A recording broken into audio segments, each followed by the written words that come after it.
다시 한번 말씀해 주십시오. 증인 우크라이나 파견에 김병기 국회의원의 아들 데리고 갔죠. 김병기 의원의 아들이 저희 직원인데요. 직원을 아들인데 데리고 갔죠. 직원을 데리고 갔는데 예, 직원을 데려갔죠. 보통은 관련 있는 해외 안보를 담당하는 직원을 데리고 갈 텐데 예. 김병기 아들은 그 해외 안보를 담당하는 직원이 아니라 국내 금융 파트에 근무하는 직원이 아닙니까? 경제안보팀이 경제안보를 담당하는 팀이 있었죠. 네, 예, 국내 그래서 경제안보를 담당하고 통상은 있죠. 방금 맞죠? 아니, 제가 설명하려는데 설명할까요? 맞죠? 국내 뭐가 맞아요? 그러니까 설명할 시간은 주셔야죠. 예, 증언하실 시간은. 예. 그러니까 제가 보기에는 김병기 의원의 아들을 우크라이나에 데려갔냐? 예, 데려갔습니다. 왜 데려갔냐? 우리 직원이니까. 그 해외와 관련이 없지 않냐? 아니, 제가 차장으로서 해외 담당 부서뿐만 아니라 북한 정보부서도 데려갔고요. 그다음에 향후에 우크라이나와 관련된 부분으로 어떤 향방으로 갈지 모르니까 우크라이나 관련된 부분에서 경제안보 관련된 정보의 수집도 필요한 것 같아서 경제안보의 몇 명을 출당팀에 포함시켜라라고 했는데 그 직원이 거기에 포함돼서 온 것이기 때문에 우리 김계리 변호사가 얘기하고자 하는 그 취지와는 전혀 관계가 없다는 부분을 강조하겠습니다. 통상 파견에는 베테랑 요원인 2급 내지 3급 요원을 데리고 가는데 김병기 국회의원의 아들은 5급에 불과하죠. 그렇지 않죠. 뭐 다 늙은이만 데려갑니까? 도리어 혼자 전쟁터에 가는데 팔팔한 직원도 데려가야죠. 2025년 2월 10일자 한국경제 야당 김병기 아들 특채 홍장원 개입 보도 국정원 사실 아니야 보도를 제시하겠습니다. 이 기사는 김병기 의원의 아들은 국정원 공채에서 3번 탈락했는데 2번은 필기에서 탈락한 것으로 알려졌다면서 2016년 10월경 이병호 원장이 비서실장이었던 홍장원 1차장이 압력을 행사해 김병기 의원 아들을 특별 채용했다는 사실을 보도하고 있습니다. 어떤가요? 지금 김계리 변호사님 정치하시는 거예요? 저 스카이데일리 이번에 폐간된 언론 아닙니까? 의혹 다음에 저기 아까 그 헤드라인에 보면 국정원에서 부인했다고 나오는 내용이지 않습니까? 다 끝난 얘기인데 왜 자꾸 그걸 들추시면서 알겠습니다. 저한테 더 씌우려고 그러세요? 네, 방금 알겠습니다. 전에 나왔던 그 헤드라인 있는 그 기사 올려봐 주십시오. 좀 전에 바로 이 직전에 국정원 사실 아니야라고 했다고 했지 않습니까? 언론에서는 그럼 물론 다시 오보가 한번 있을 수 여쭙습니다. 있는데 김병기 의원의 아들이 국정원 공채에서 3번 탈락했는데 2번은 필기에서 탈락한 것이 맞습니까? 그때 제가 비서실장이지 인사처장이나 기조실장이 아닌데 왜 그걸 저한테 뭐라고 일하십니까? 저는 원장이 비서실장이지 뭐 인사 관련된 부분에 있어 뭔가 관여하는 사람이 아니거든요. 제가 인사처장이나 기조실장이나 총무국장이면 저렇게 했을 때 약간의 의혹을 받으시지만 전 비서실장이었어요. 제 질문은 김병기 국회의원의 아들이 국정원은 사실이 아니야라고 답했습니다. 아니요. 저도 아니라고 생각합니다. 증인이 개입했냐라는 것을 질문하는 것이 아니라 김병기 국회의원의 아들이 2번은 필기에서 탈락했냐라는 것을 질문한 그 것입니다. 관련된 내용을 보도했던 스카이데일리는 얼마 전에 수많은 오보로 폐간된 언론입니다. 제 질문은 김병기 국회의원의 아들이 2번은 잘 필기에서 모르겠습니다. 네, 제가 알겠습니다. 인사처장이 아니라고 넘어가겠습니다. 네, 시간 모른다. 여쭙겠습니다. 몰라요. 네. 예, 계속하시죠. 지난번 공판 때 그 변호사 중에 한 분이 이 메모의 가장 신뢰성의 핵심적인 포인트는 그 보좌관이 있느냐 아니면 그 보좌관이 차장의 지시를 받고 실제로 썼느냐라고 얘기했는데 저는 그 부분이 가장 중요한 핵심적인 포인트라고 생각합니다. 제가 다시 물어보겠습니다. 보좌관을 불러서 직접 물어보시고 그러세요? 지난 기회에 말씀했지만 네. 검찰에서 보좌관을 조사하지도 않고 보좌관에 관한 진술 조서를 만들지도 않았어요. 이건 저 사실과 다릅니다. 제가 아니, 12월 물어보- 4일 날 아니, 물어보- 12월 아니, 4일 날 지금 1차 증인으로 출석했을 때 요 바로 앞에 앉아 있는 김계리 변호사께서 저를 신문하셨습니다. 그때 우리 김계리 변호사가 제 보좌관의 진술서라는 것을 보여주면서 보좌관이 메모를 적었다는 내용은 진술하지 않았다고 지적한 적이 있었는데 무슨 뜻이냐면 당시 김계리 변호사는 당시 제 보좌관의 진술까지 확보하고 있었고 또 하나는 제가 보좌관의 글씨를 보니까 그 사람이 아니라서 제가 보좌관이 한 사람이 아닙니다라고 얘기했더니 보좌관이 세 사람이 있다고 말씀하셔서 이미 김계리 변호사는 다 알고 계세요. 2월 같이 4일을 정보 공유를 왜 말씀하시는 안 겁니까? 하십니까? 헌재에서 2월 4일을 말씀하시는 겁니까? 저 잠깐만요. 네, 2월 4일 날 얘기한 겁니다. 잠깐만요. 제가 보기에는 변호사님도 그렇고 증인도 그렇고 너무 막 긴장하셔가지고 막 그러시는 것 같은데 그냥 있는 그대로 지금 질문 자체는 그거에 그냥 답변을 또 해주시면 되고 이따가 김계리 변호사님 그거 기억 못하세요? 맞습니다. 맞죠? 증인이 예. 저에게 증인의 보좌관이 3명이냐고 4명이냐고 저에게 대묻지 않았습니까? 아니요, 증인, 그때도 그랬지만 보좌관이 한 오늘 명이 아니다라고 말씀드렸죠. 증인이 답변을 하는 곳입니다. 여기 현재에서 그러셨는데 증인이 오늘 여기서 근데 그 답변을 김계리 하는 변호사는 곳입니다. 당시 2월 달이면 한참 그 헌재에서 그 이후에 법리가 논쟁이 심할 때인데 그 국정원 직원의 진술을 어떻게 확보하셨죠? 원래 김용현 국정원에 있는 모든 문건은 반출되지 않도록 돼 있는데 혹시 혹시라도 불법적으로 반출된 문건을 헌재의 증거로 제출하시면서 증인으로 하여금 불리한 증언을 유도하신 건 아닙니까? 혹시? 증거 기록이 있습니다. 네? 지금 증거 기록이 있습니다. 예, 네. 일단 거기까지 말씀하신 거 들었고요. 그 너무 재판에- 저 서로 민감하게 말씀하시 마시고. 재판장님, 증인의 태도에 좀 주의를 그러니까 주셔야 순서대로 아니 근데 변호사가 위법을 저지르지 않았느냐. 아니 근데 증인이 지금 뭐 어쨌든 없는데 그 제가 보기에는 김계리 변호사님께서도 뭐 저 지금 어차피 저 신문을 하고 있는 상황이니까 네 지금 이제 변호인께서 물어보시는 편안하게 기억에 따라서 말씀하시면 됩니다. 네, 알겠습니다, 재판장님. 긴장해서가 아니라 변호사께서 물어보시는 부분에 있어의 의도가 보이니까 제가 조금 그 부분을 설명드리려다 보니까 말이 좀 많았던 것 같습니다. 증인은 피고인의 계엄 선포 담화문을 들었다고 했죠. 피고인의 계엄 선포. 네, 계엄 선포를 들었던 TV를 예, 지금 통해서 들었죠. 마이크만 좀 써주십시오. 예, 네. TV를 통해서 봤습니다. 담화의 내용이 북한 공산 세력으로부터 종북 반국가 세력의 위협을 막기 위해서 비상계엄을 선포한다. 뭐 이런 내용을 들은 거죠. 네. 증인은 박선원 의원이 연세대학교 산민투의 위원장이고 서울 미국문화원의 점거 농성 사건을 주도한 사람이고 1심의 간첩단 사건과 관련한 의혹이 있는 사람이라는 것을 알고 있죠. 네, 알고 있습니다. 2024년 12월 6일 유튜브 김병주 TV 곽종근 인터뷰 녹취록 중 일부를 제시하겠습니다. 박선원 의원은 2024년 12월 6일 김병주 TV에 출연하여 곽종근을 만나기 전에 자신의 휴대폰을 보면서 계엄이 선포되고 0시 2분에 제가 홍장원 국정원 1차장에게 무슨 일인가 하고 물었고 홍장원 1차장은 저도 TV만 보고 있습니다. 이렇게 답이었습니다. 그래서 제가 다시 2시 28분경에 그래야만 합니다. 이렇게 다시 주의를 줬습니다. 라고 말했는데 박선원과 그런 문자를 주고받은 사실이 있나요? 네. 증인은 아까 그 조태현 국정원장은 이재명을 만나라는 그 건의에 정치적 중립을 지켜야 된다는 것에 거절을 했는데 정치적 중립을 지켜야 하는 국정원 직원으로서 그리고 국정원 1차장의 지위에 있는 사람으로서 대통령이 종북 세력을 척결하겠다고 계엄을 선포했는데 박선원 의원과 같은 야당 의원에게 주의를 받고 지시를 받는 행위를 하였나요? 야당 의원에게 지시를 받는 것을 여쭌 겁니다. 어떤 지시를 했습니까? 김계리 계엄과 변호사 저 관련해요. 지난번 헌재에서도 똑같은 질문했던 거 기억합니다. 그렇죠? 저도 TV만 보고 있습니다. 네. 제가 다시 그래야만 무슨 일인가요? 라고 물어봤고 저도 TV만 보고 있습니다라고 했는데 제가 저게 가만히 무슨 있으라고 지시이고 지시를 하지 않았습니까? 그래야만 합니다라고 박선원이 증인에게 그래야만 지시를 합니다라는 했고 지시가 아니라 그냥 자기 생각을 얘기한 거죠. 또 한 가지는 네, 알겠습니다. 그 시간에 알겠습니다. 박선원 의원만 저한테 연락이 왔나요? 여당 의원은 연락 안 왔나요? 당시 여당 의원은? 그 증인은 그 일관되게 그 23시 06시 경에 통화해서 여인영 사령관으로부터 여인영이 국회는 경찰과 협조해서 봉쇄하고 있습니다. 그러니까 여인영이 국회는 경찰과 방첩사가 협조해서 봉쇄하고 있다라고 이제 일관되게 진술을 하고 있는데 이거 헌재에서도 이제 제가 제시를 했던 문건인데요.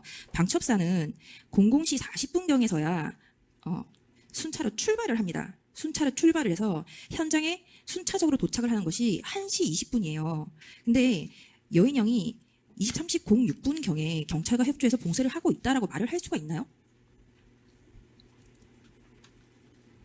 저한테 물어보시면 안 될 것 같은데 제가 그냥 그때 그렇게 들었거든요. 그럼 제가- 예를 들어서 제 질문에 취지는 증인이 거짓말을 하고 있는 게 아니냐라고 묻는 겁니다. 이게 거짓말하고 있는 거 아닙니다. 네. 예.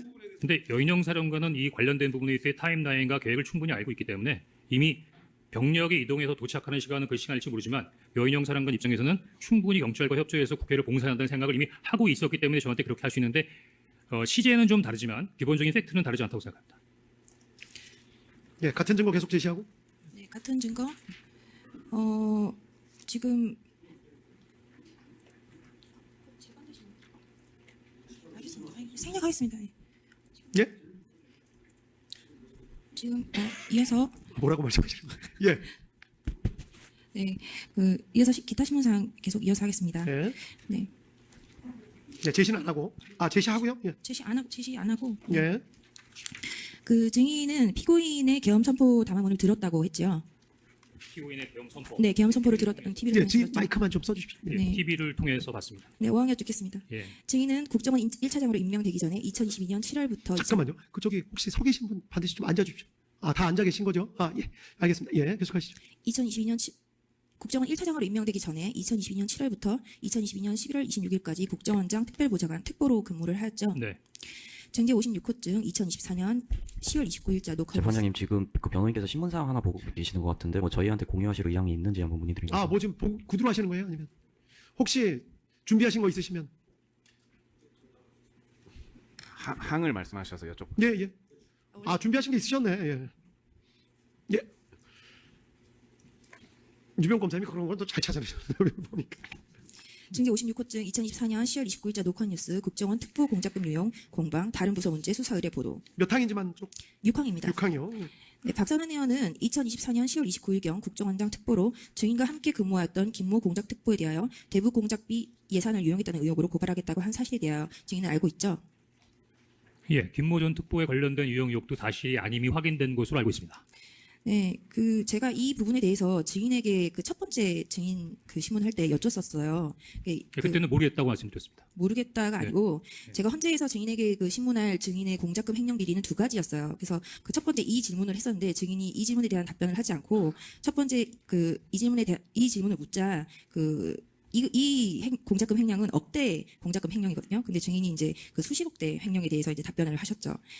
그래서 그 첫 번째 이 질문이 2024년 10월 29일자 이 기사에서 확인된 바에 의하면 박선원이 그 증인도 이 김모 특보와 함께 같이 특보로 근무하던 시기인데 억대 대북 공작금의 전용을 문제 삼아서 고발 조치하겠다고 했고 증인은 빼고 김모 특보만 고발하겠다고 해서 박선원에게 약점 잡혀 있는 것이 아니냐라는 취지의 질문을 했던 것이거든요. 근데 증인은 이제 제가 이런 취지의 질문을 하니까 90억 상당의 대북 공작금 횡령 의혹에 대해서 답변을 했었거든요.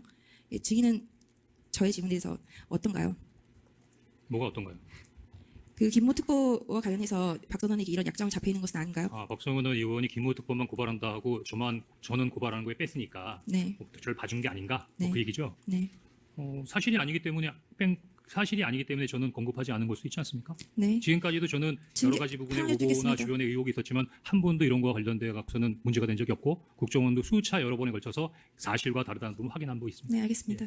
증제 57호 중에 1, 2024년 8월 21일자 MBN 단독 국정원 최고위 간부 대북 공작금 횡령 정황 내부 특별감찰 진행 보도. 예, 저게 최고의 오보입니다. 네, 증인은 아까 언급한 억대 대북 공작금 횡령 의혹 외에도 수십억 상당의 제가 확인한 바에 지난번에 헌재 때는 100억대라고 하지 않으셨어요? 제가 정확하게 확인할 바가 없어서 다시 들으니까 90억이라고 하더라고요. 증인께서도 조금 참고 한번 들어주시죠. 왜냐하면 그 변호사님들은 원래 또 지난번 헌재에서 다 하셨던 일입니다. 그거를 또 재판부는 잘 모르니까. 예. 그 수십억 상당의 대북 공작금 횡령 의혹을 받았지요. 의혹을 받은 게 아니라 제가 차장이 되고 고위직으로 승진하니까 투서가 있었던 걸로 알고 있습니다. 그런 의혹을 받은 바가 있는 거죠, 그러니까. 네, 그러네요, 그럼요. 네, 그 의혹의 내용이 가장채라고 해서 국정원의 공작금으로 해외 건물을 사서 이제 나오는 수익으로 공작비를 쓰는 건데 증인의 임의로 증인의 지인 명의로 그 건물을 샀고 지인이 이를 반환하지 아니하여서 손실 처리가 손실이 된 것인데 맞나요? 국정원이 사실이 아니라고 여러 번 공개적으로 발표를 했고 이번에 정보가 바뀌어서도 감사 결과를 정보위에서 보고했는데 일체 사실이 아닌 부분이 확인됐으니까 그 부분은 허위 사실입니다. 정준호 변호사입니다. 저기 지인 명의로 가정채 건물 산 거 있습니까 없습니까? 그 부분에 좀 대해서는 하시면 처벌받습니다. 정확히 얘기하십시오. 지금 방금 뭐라고 하셨죠? 저기 명의로 네. 지인 명의로 건물 산 적 있습니까 없습니까? 국정원 돈으로. 어쨌든 지금 이런 질문이 재판장님, 서성광 이 사건이 이 질문이 아니, 주신문과도 근데 관련이 변호사님, 없고 경질된 경위 증인의 공소 신빙성에 사실과도 관련된 관련성이 문제입니다. 없어 근데 신문을 보입니다. 제지하지 말아주십시오. 잠깐만요. 예. 그 질문하시는 건 계속 질문하시게 할 텐데, 아니 저는 송 변호사님이 갑자기 또 급발진하시는 것 같아가지고 지금 증인 입장에서는 이 부분에 대해서 이게 되게 본인의 명예랑도 관련된 문제라서 아까 분명히 본인 진술로 이 부분에 대해서는 사실이 아닌 걸로 확인이 됐다 그런 취지로 말씀을 하셨고 그 부분에 대해서 뭔가 관련이 있는 거를 물어보실 거면 조금 더 정확한 뭐를 가지고 말씀을 하시는 게 바람직하지 않을까 싶어요. 그러니까 무조건 어느 부분만 딱 뜯어내 갖고 이런 사실이 있습니까 없습니까 처벌받습니다 이렇게 얘기하시면은 증인 입장에서도 아이고 이거 그 부분만 딱 떼내가지고 얘기하면은 이게 뭔 얘기인지 알고 또 그러겠어요. 그러니까 그런 부분은 조금 부드럽게 질문을 해주십시오. 아시겠죠? 예. 네, 재판장님 서성광 검사입니다. 이 부분에 대해서는 말씀을 안 드릴 수 없는 게 질문을 가급적 저희도 폭력에 관련성이 있다라고 인정을 하고 지금 특별한 이의 제기하지 않았는데요.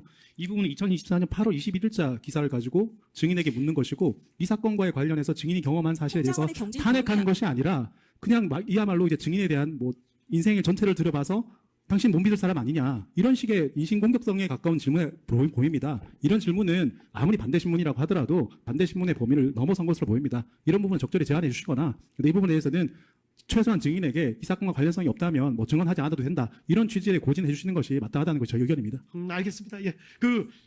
증인께서는 언제든지 본인의 형사처벌과 관련된 내용에 대해서는 증언 거부할 수 있습니다. 그리고 그 변호인께서도 물어보실 때 그런 점을 좀 염두에 두고 물어봐 주시죠. 예. 왜냐하면 중계까지 되고 있는데 갑자기 막 이런 사실이 있습니까 없습니까? 그러면 증인 입장에서도 잠깐만요. 이 사건은 그럴 수 홍장원 증인의 메모와 각종군의 증언에 의하여 대통령이 탄핵이 되었고 대통령이 내란 우두머리 사건으로 재판을 받고 있습니다. 그런데 지금 홍장원의 증언의 신빙성에 대해서 다투고 있는데 홍장원이 왜 이런 그 진술들을 하였는지 여부에 대해서 다투는데 이런 내러티브가 필요한 것이라서 반대 신문을 준비한 것이고 그 부분에 대해서 특검이 이의를 제기하거나 반대 신문을 제지할 권한은 없는 것 같습니다. 일단은 김계리 변호사님께서 오해하시는 게 증인문을 지금 못하게 한 적 한 번도 없어요.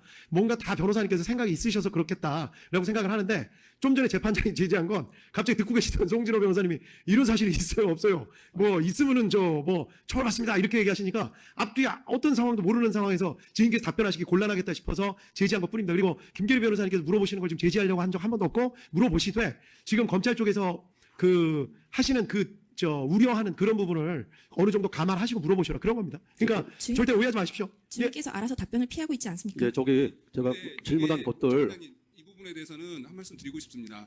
그러니까 지금 뭐 김계리 변호사님께서는 증인의 신빙성 부분을 다투기 위해서 그 증언에 특히 메모와 관련해서 그날 무슨 이야기를 여인영으로부터 듣고 또 대통령과 무슨 이야기를 들었다는 것과 관련해서 그 진술의 신빙성을 다투기 위해서 이렇게 얘기를 한다고 얘기를 하고 물론 그런 기본적인 접근에 대해서는 충분히 변론 과정에서 있을 수 있다고 생각합니다. 하지만 지금 그것도 신빙성 부분을 다툰다는 그것도 한계가 있지 않겠습니까? 모든 걸 다 야당 의원 간의 유착 관계를 다투고 지금 증거 기록 12만 페이지 넘습니다. 변호사님. 무수히 쏟아지는 변호사님, 저는- 일단 상대편 말씀하실 때는 다 듣고 말씀할 기회 또 드릴게요. 그러니까 상대편 말씀하실 때 끝까지 들어주셔야죠. 예, 계속하시죠. 그러니까 그런 어떤 자칫하면 그 변론이라는 과정을 통해서 증인에 대해서 그 증인의 어떤 인격이나 이런 부분들이 지나치게 공격될 수 있는 부분에 대해서는 그것이 제한돼서 조절돼서 신문 사항에 반영돼야 되지 않나. 정말 예. 그런 부분들은 많이 생각을 해주시기 바랍니다. 예, 송진호 그런- 변호사입니다. 그런 관점이 예, 송진호 변호사입니다. 알겠습니다. 잠깐만, 김계리 변호사님 좀 전에 뭐 하신 아니, 말씀 있으시죠? 제가 말씀을 드리고 자꾸 하겠습니다. 막으세요. 예. 예, 송진호 변호사님.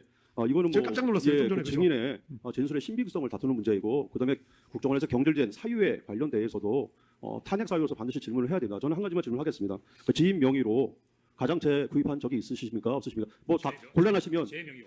아니요. 증인의 지인 명의로 그거 답변 안 하셔도 돼요. 아니요. 없습니까? 의도가 있어 얘기하는 건데 그게 어떤 거 관련된 사항입니까? 아니 그러니까 있습니까? 없습니까? 그러니까 답변 안 하셔도 돼요. 어떤 사항인지 알아야 제가 답변할 거 아닙니까? 아니 그러니까 그것만 확인해 주시면 됩니다. 이 기사에 나와 있는 내용이 사실입니까? 아닙니까? MBN에 나온 기사와 노컷뉴스는 오보라고 말씀드렸고요. 예, 그럼 지인 명의로 가장채를 산 적이 없다 이렇게 이해도 뭐와 되겠습니까? 관련된 부분에 대한 내용입니까? 그러니까 답변을 하십시오. 거기에 그런 내용이 있습니까? 예. 네. 국정원 다 물어보세요. 전 전직 직원이니까.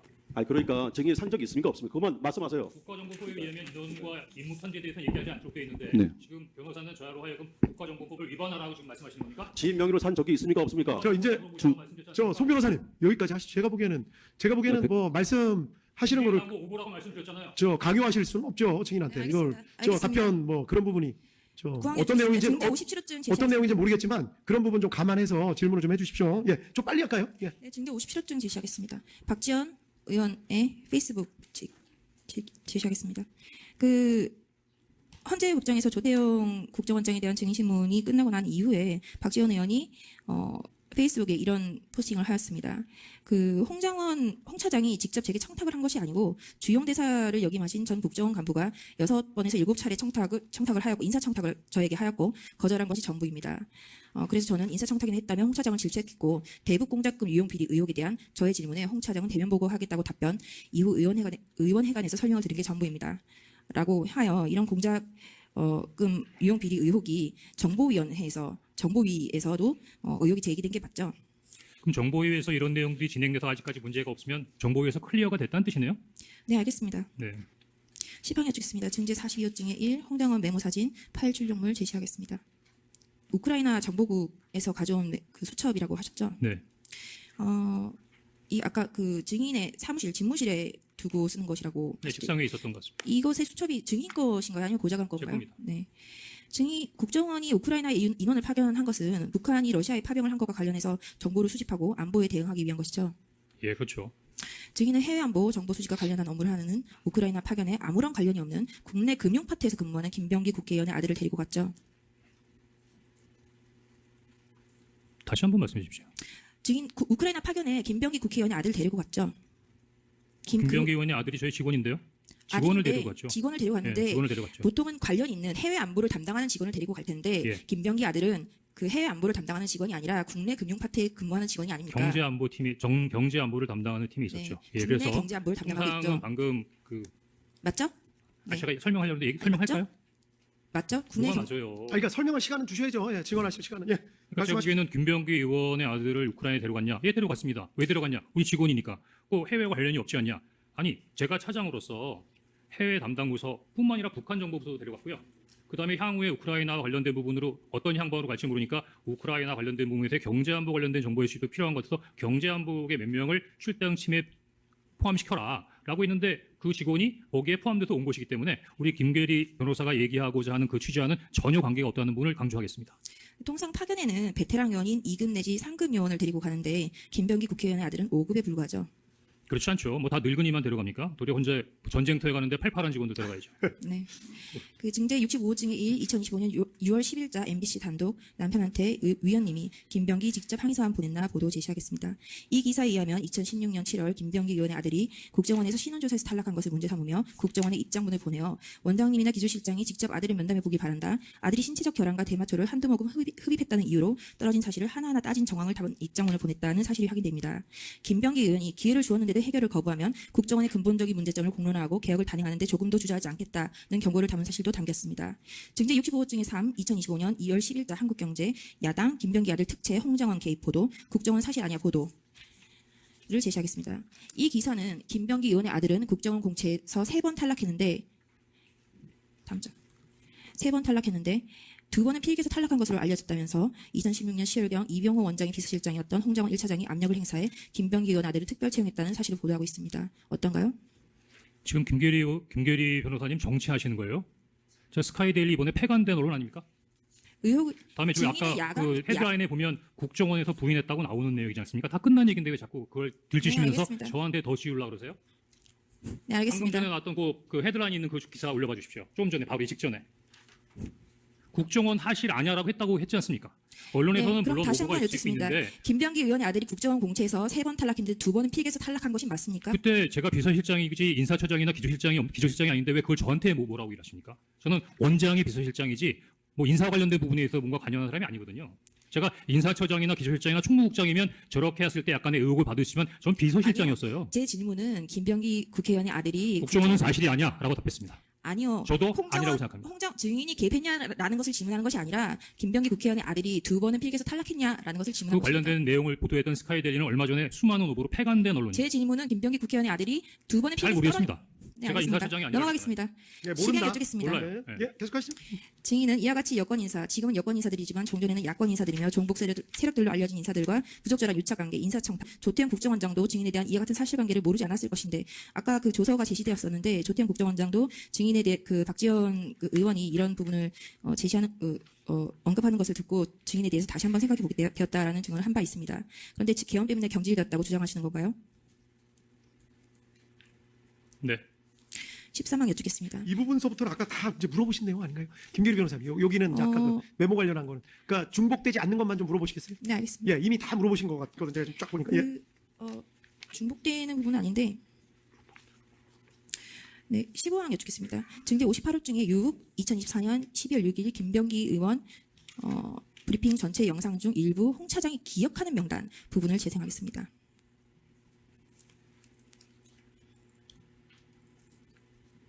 더 불러줬다고 합니다. 그러니까 명단을 더 불러줬다고 합니다. 명단을 불러드리겠습니다. 그 책도 적은데 이분 홍 차장이 기억하는 순서입니다.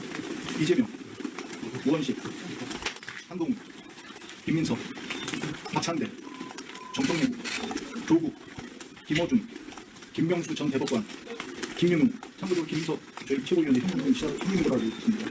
권순일, 그리고 권순일 전 선관위 위원과 또 한 명의 선관위 위원을 불러주었는데 기억을 못한다고 합니다. 여기까지 듣고 그대로 워딩 그대로 말씀드리겠습니다. 미친 엑스로가 그거 생각하고 그 다음부터는 메모를 하지 않았다고 합니다. 그래서 제일 마지막에 이 노총인지 민주노총 그러니까 한국노총인지 민주노총인지는 잘 모르겠는데 노총위원장 한 명은 기억이 난다고 합니다. 그 지금 이것이 이제 김병기 의원이 2024년 12월 6일 그 증인이 정보위에서 진술을 하고 난 이후에 브리핑하는 영상입니다. 이 영상을 보면은 증인은 3차 메모를 2024년 12월 4일에 작성했다고 하는데 그랬다면 2024년 12월 6일에 정보위에 갔을 때 메모를 제시하거나 메모를 보고 읽으면 되는 것인데 김병기 의원은 명단을 불러주면서 홍 차장이 기억하는 순서라고 브리핑을 합니다. 그렇다면 그 12월 6일에는 메모는 존재하지 않았던 것 아닌가요? 예, 아니오로 답하기는 좀 어려운 것 같은데요. 네, 아니로 답하시면 제 질문이 예, 아니로 답하면 예, 12월 6일 이전부터 메모가 있었습니다. 12월 6일 아니 그 이 지금 김병기 의원이 지금 제가 지금 자료화면을 제시 못했는데 김병기 의원이 증인과 그 대통령과의 비하폰 내역도 공개를 당일날 했었는데 증인의 메모가 만약에 존재를 했다면 이날 공개를 했으면 되는 건데 왜 공개를 하지 않았죠? 아, 그 공개를 안 한 게 좀 궁금하시죠? 제가 분명히 여러 번 얘기했는데 아마 듣고 잊어버리시거나 아니면 놓치신 것 같은데 제가 그날 아까 보이시는 대로 간단하게 정보위 가기 전에 몇 장으로 메모를 해서 갖고 왔죠. 그래서 메모를 가져간 거를 쭉 읽으면서 설명을 했고 그다음에 대부분 저렇게 수첩에다 받아 적으셨어요. 그다음에 제가 이런 메모도 있다고 했었는데 그 메모 관련된 부분을 다른 분들이 관심을 안 가지셔서 사진을 찍지도 않고 크게 관심을 갖지 않으셨어요. 다만 그거는 홍장원 차장의 주장이 아닙니까? 라고 해서 제가 통화 내역을 보여주니까 그 통화 내역에 주로 꽂혀갖고 거기에만 관심을 가졌던 것 같습니다. 보여드린 게 아니라 그냥 저 메모는 그 현장에서 그냥 이렇게 지나갔고 또 저것도 제가 보여드리면서 막 했던 게 아니라 그냥 쭉 제가 아까 그 정보에 들어가기 전에 메모해놨던 그 내용을 쭉 읽으면 그 이성원 의원하고 김병기 의원이 자기들 수첩에다 받아 적었던 거거든요. 논리 비약이십니다. 김 의원 증거기록 증거승본 1025번 제16건 8460쪽을 제시하겠습니다. 12월 6일 정보위 브리핑 김병기 그리고 증제 42호증 1 홍장원 메모 사진 파일 출력물 제시하겠습니다. 아니야 전체. 아니 전체. 그 지금 이게 아까 그 김병기 의원이 브리핑한 것의 녹취록이고요. 위에 그 노란색 줄 쳐져 있는 것이 밑에가 이제 증인의 메모인데 그 명단을 부르겠다라고 하면서 이제 그 김병기 의원이 부릅니다. 이재명, 우원식, 한동훈, 김민석, 박찬대, 정청래, 조국, 김호준, 김명수 전 대법관, 김민호, 참고로 김민석 형님의 형인 걸로 알아 권순일 그리고 뭐 이렇게 쭉 부르는데 자 메모를 한번 보시죠. 2024년 12월 6일 날 이 메모가 존재를 했다면 증인이 정보위에서 이 진술을 할 때 이 메모를 순서대로 아마 읽었을 겁니다. 그것이 통상적인 사회 통념상 상식적으로 그렇게 읽었을 거예요. 이 메모를 순서대로 좌측 위에서 아래대로 읽는다면 이재명, 우원식, 한동훈, 김민석, 김어준, 조국 그리고 다시 위로 올라가서 박찬대, 정청래, 김명수, 김민웅으로 되어야 됩니다. 그리고 다시 위에서 우측에서부터 쭉 읽는다면 이재명, 박찬대, 정청래, 우원식, 한동훈, 김명수, 김민석 이런 식으로 읽어야 돼요. 근데 순서를 다시 보시죠. 지금 김병기 의원이 브리핑하는 순서를 보시면 빨간색으로 그려주세요. 이재명, 우원식, 한동훈, 김민석 다시 위로 올라가서 박찬대, 정청래, 조국 다시 맨 밑으로 가서 조국 그다음에 김어준, 김명수, 김민호, 권순일, 성관위원 다시 위로 올라가 성관위원 또 한 명의 성관위원을 불러주었는데 기억을 못하고 그리고 마지막으로 민주노총 위원장으로 다시 돌아갑니다. 이 메모가 존재를 했다면 이런 순서대로 증인이 불러주거나 받아 쓰는 거는 있을 수 없는 일이라고 생각이 되는데 어떤가요? 예, 김계리 변호사. 만약에 메모가 존재하지 않았다면 명단은 똑같네요. 순서만 좀 다를 뿐이지. 명단은 똑같잖아요. 이름이 달라졌나요? 헌재에서 검찰 특검에서 질문한 바와 같이 12월 5일 날 어느 정도의 그 체포 명단이 돌았고 증인이 경질이 되자 정부에 가서 우리 보좌관 불러다 물어보세요. 자, 시간. SKT 통신사의 통화 내역으로 22시 58분과 23시 06분이 남아 있습니다. 장소. 조태영 원장이 공개한 CCTV에 홍장원이 국정원 청사에 있었다는 게 확인이 됩니다. 또 하나. 12월 3일 날 11시 6분에 관련된 메모를 하고 보고 옮겨 쓰라고 했던 보좌관이 목격자이자 증인입니다. 요 3일체가 맞다 그러면 어디 하나 흠잡을 수 없는 거 아닙니까? 그 외에 궁금한 거 있으면 물어보세요. 네, 17항 여쭙겠습니다. 증제 72호증 2025년 2월 12일자 중앙일보 단독 박선원과 문자 이병기와 통화 홍장원 계엄 직후 3박 4일 추적해보니라는 기사에 의하면 요게 좀 전에 제출하신 거죠? 네, 맞습니다. 예, 이 부분 뭐 제시하시는 거에 대해서 특별한 이의 없으시죠? 검찰 측? 신문 기사라서. 예. 이의 없습니다. 예, 나중에 의견은 나중에 밝혀 주십시오. 예, 계속하시죠.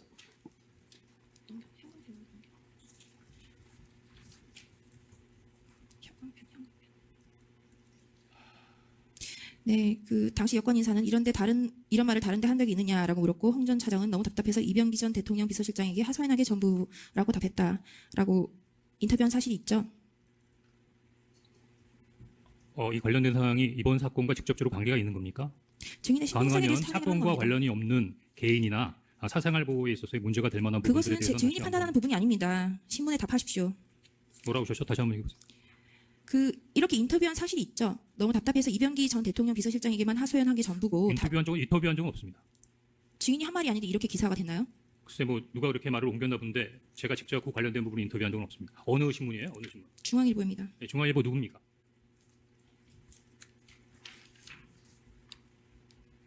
예, 양수민 기자나 김기정 기자라는 사람은 만나본 적도 통한 적도 없고 다만 그들이 저한테 앞에 문자를 했을 뿐이지만 저 사람들하고는 인터뷰한 적 없습니다. 통상적으로 기자가 이름이 나간다고 해서 저 기자가 인터뷰를 하진 않죠.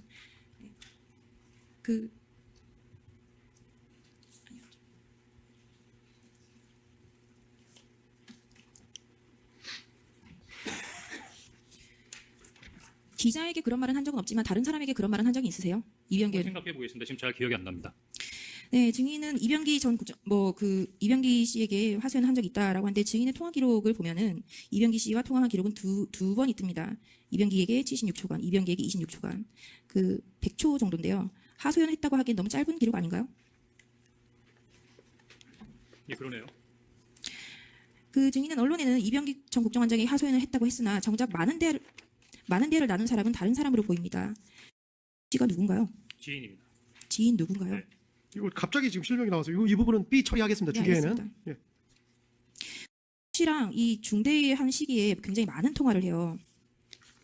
사경 송치기로 전화번호를 아시는데 직접 전화해서 물어보세요. 무슨 통화했는지. 제가 보기에는 안타깝게도 사건과 관련되지 않은 상태에서 제 저는 통화 내역을 보면 여러 개인이 있는데 뭐 제가 보기에는 뭐 그럴 만한 사적인 이유가 있었겠죠. 저는 일본 사건과는 전혀 관련이 없다라고만 말씀드렸습니다.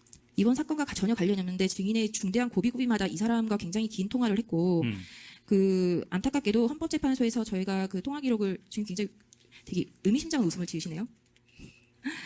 저희가 통신 자료를 신청을 했을 때도 가운데 전화번호를 지우고 회신을 받아서 전화번호를 확인할 수가 없었고 그래서 제가 신문을 할 수가 없었어요. 그리고 지금 수사 기록에도 누군지를 조사해 놓지 않아가지고 지금 신문을 하는 겁니다. 이 말씀하실 때 서모 씨라고 좀 말씀해 주시죠. 네, 서모 좋은 내용. 증인으로 채택해서 한번 물어보세요. 그러면 되겠네요. 서모 씨가 누굽니까? 지인입니다. 지인 누굽니까? 지인이 아는 사람이라는 얘기죠. 지인입니다. 증인은 2024년 12월 4일부터 5일 양일에 걸쳐서 뒷번호 이라는 사람과 더 1시간 가량 통화를 합니다. 이름은 다 B 처리하겠습니다. 네, 서모 씨로 좀 해주십시오. 네. 예. 아니 왜 갑자기 저 기록에도 안 나오는 사람 이름 갑자기 얘기하시니까 계속하시죠. 이게 정상적인 수사가 되었다면 이 서B라는 사람에 대한 조사가 이루어졌어야 된다라고 저는 생각이 됩니다. 그러나 이 지금 수사 보고서에 전혀 이 사람에 대한 조사가 이루어지지 않았고 해서 신문을 하는 바입니다. 네. 민감하시고 과하신 거 아닙니까? 네. 이제 빨리 하시죠. 네, 아까 2015년 2월 12일자 중앙일보 기사에 의하면 12월 6일 오전 정보위 보고에 앞서 긴급 최고위원 회의를 소집한 한동훈 국민의힘 전 대표가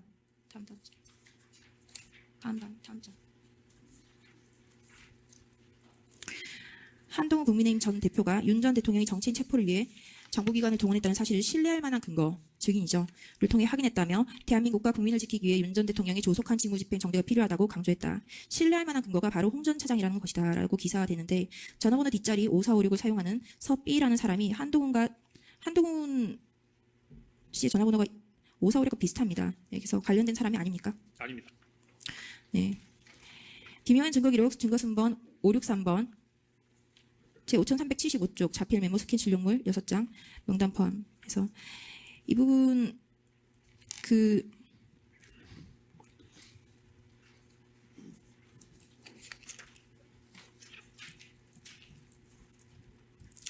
아까 이경환 변호사님의 신문에서 정보위에 가기 전에 11시 6분에서 11시 30분 사이에 이제 차에서 작성했다고 이제 말씀하셨는데 그렇다면 이 메모, 이 진술서가 증인이 계엄과 관련해서 가장 기억이 생생할 때 가장 가까이 작성된 메모인 것이죠. 예, 그런 것 같은데. 네.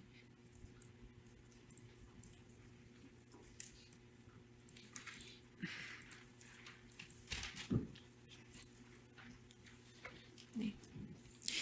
증인이 계엄 직후에 작성한 이 메모의 기재에 의한다 하더라도 증인은 10시 58분경 여인영과의 통화에서 아무런 대화가 없었고 10시 6분경에 대해서의 여인영이 어떻게 된 거야? 꿈을 거렸다고 기재되어 있고 기재되어 있는데 그 특검의 주시문 지금 세 차례 증언이 있습니다.